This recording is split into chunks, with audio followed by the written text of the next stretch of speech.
Hi everybody, today we're going to talk about a benchmark ball and not only how important it is or how to find one for you, but how to maintain it over time.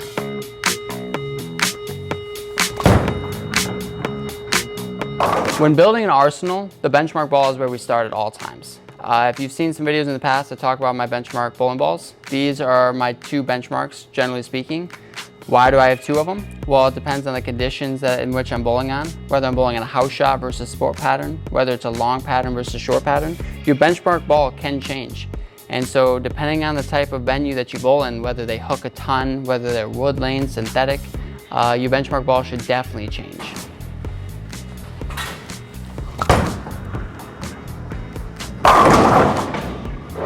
For those of you that are a little older, throwing it a little slower, maybe a little lower on the rev rate side, you're always going to lean towards something that's a little more responsive, a little more forgiving down the lane when it comes to having a benchmark ball, something that you know is going to hook down the lane.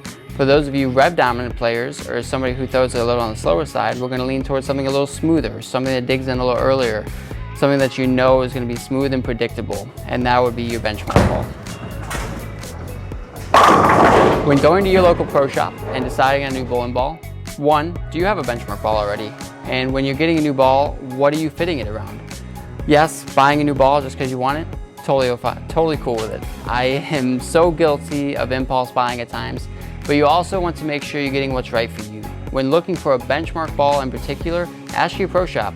If you're on the higher rev rate side, ask for some options that will blend out the lane for you. If you're on the lower speed, lower rev rate side, ask for some options that are going to give you some forgiveness down the lane. But even more importantly, ask around. Look at what you're bowling on. Are you bowling on a house shot that hooks a ton? If you are, make sure you cater towards something that gets down the lane easier, not something that's going to burn up energy too soon. And then just always looking for something predictable.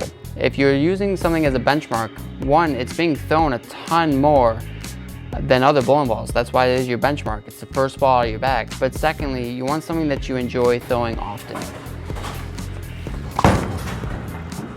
Now on to the next part of that, how to maintain it over an extended period of time.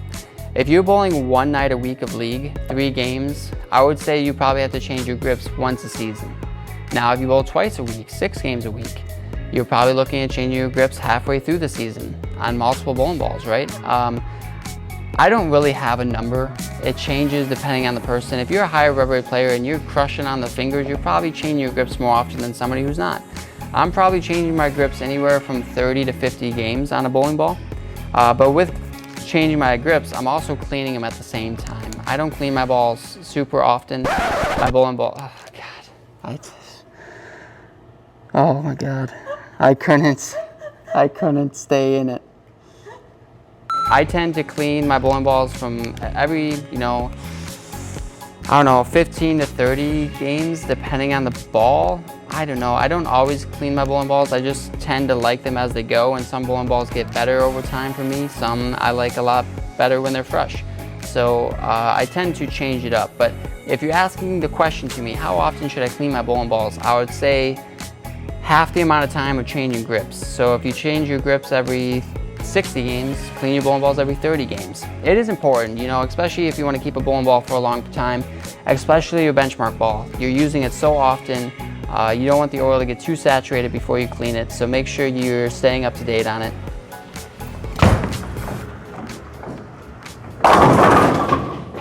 For me personally, I use the Turbo Strike Wipes to clean my bowling balls. I find that they are very convenient, easy to store in your bowling bag, and they do wonders. I generally get, out of just one, probably 3 to 4 bowling balls, sometimes more depending on how bad they get.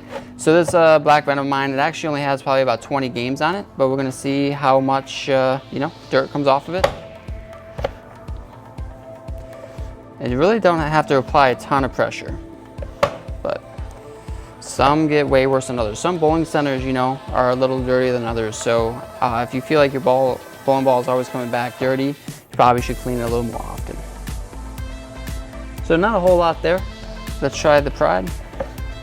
This one has many more games. This one probably has about 45 to 60 games on it now. This is my baby, my benchmark ball for sure. Going with me everywhere. This one doesn't miss a trip.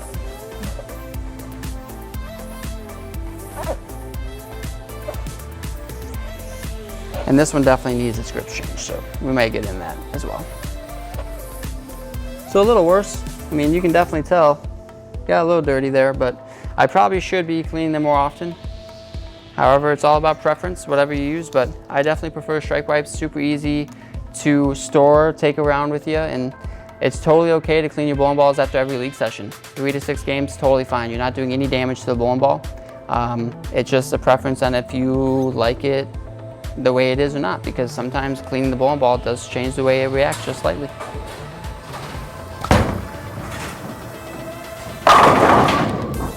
I hope this gives you some good feedback on not only how to maintain your bowling balls, but what benchmark ball might be best for you or how to look for it more often. If you have any questions, comments, please put them in the comments below. I am checking them out. I'm trying to make some videos to help whatever you guys need. I've heard about the benchmark bowling ball a lot. I'm sorry I'm not more precise in it, but it is really more important for you to figure it out, especially with your pro shop operator or those who watch you bowl more often. Like I said, nobody knows your game better than you, and so just make sure you're getting something that fits your game. Thanks for watching. If you like what you see, make sure you subscribe and turn on notifications so you never miss a video.